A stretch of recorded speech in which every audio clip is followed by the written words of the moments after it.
YouTube, what's good with y'all, man? It's your boy GoMan back with another video. After I dropped my last video, I started having sinus problems, so throughout certain parts of this video, my voice might sound a different tone a little bit. So yeah, that's just due to me being under the weather a little bit, but regardless, we're still gonna push these videos out. Again, I want to give a big shout out to you guys for helping me hit 1,000 subscribers. It's crazy, man. It still hasn't even hit me yet, for real. I love each and every one of you guys. You guys really don't know how much this means to me. Let's keep building together. And let's continue to climb until we hit our next goals like 10K, 50K, 100K, shit, even a mil. But yeah, let's go ahead and get to this video, man.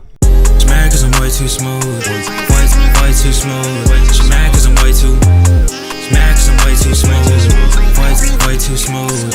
She mad cause I'm way too smooth, she mad that I'm way too smooth. She mad that I'm way too, she mad that I'm. Now, I'm sure if you're tapped into the underground, you've been noticing the past few days with all the media pages or even on your timeline or whatever, it seems like each and every day Jace is getting into it with a different rapper.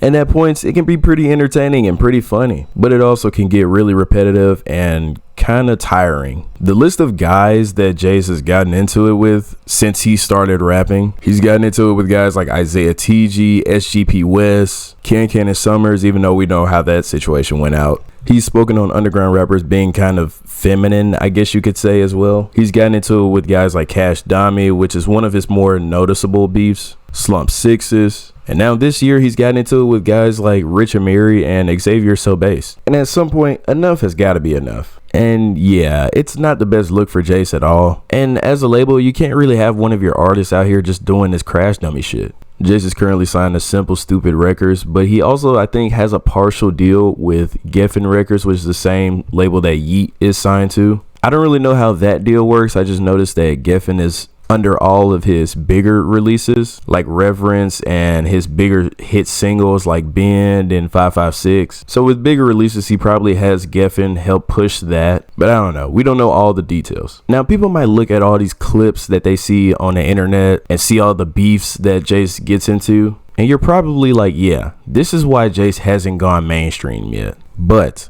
I don't think that's why Jace hasn't gone mainstream yet. Let me tell you why. Now, everyone knows that Jace is a frequent music releaser. I sometimes like to call Jace the young boy of the underground. And it's not even the fact that he beefs with a lot of people. It's just the fact that he drops a lot of music, a lot. And I know some fans might look at this as a positive and be like, oh yeah, we're getting fed all the time. We're getting constantly new music. But sometimes I just think this leads to people getting burnt out of his music and oversaturates. At the time, besides his 2 Demon tapes, Jace really didn't have a big release that he's hyped up. Until he started hyping up the release of his next project, Reverence, it was finally something that had a little bit of build up, and he would go on to drop it early March this year. And while I don't mind Reverence that much, I think it's a decent project. The album is 29 songs long. Back in one of my older videos, which is titled This Music Trend Needs to Stop, Jace was one of the examples that I was talking about when it came to this. Long albums are way too much for these artists. I wouldn't have minded if he just let Reverence sit for a little bit, but no, he didn't stop. He would go on to release not 1, not 2, but 3 more projects in 2023. And that's not even counting the various EPs that he's dropped on SoundCloud. I gotta give it to him though. He's a workhorse when it comes to this shit. And I fuck with Jace's music, but if you take a 1-month detox from this nigga music, you will literally miss out on like 2 EPs and 1 10-song tape. I don't know why Jace releases this much music. Is it something with his label?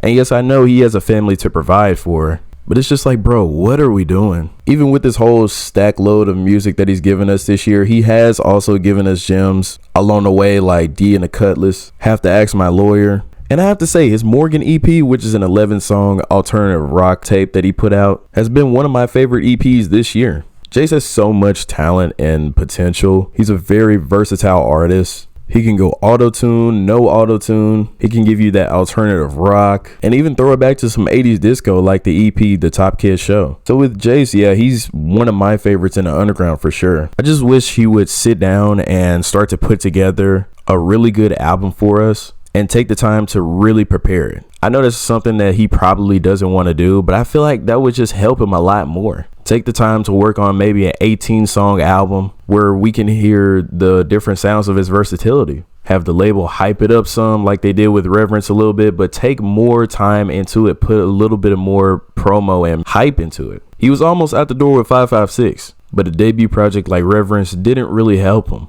And so yeah, I just think he needs that second official release to really help him and kind of boost him up. But yeah, that's pretty much it for this video. What are you guys' thoughts on this? Do you think Jace is fine where he's at and he doesn't need to be a mainstream artist? Or do you think he could be bigger and that he needs to stop beefing? And do you think that the beef kind of hinders his career a little bit? Just let me know in the comments. But yeah, it's your boy Go Mill. We out.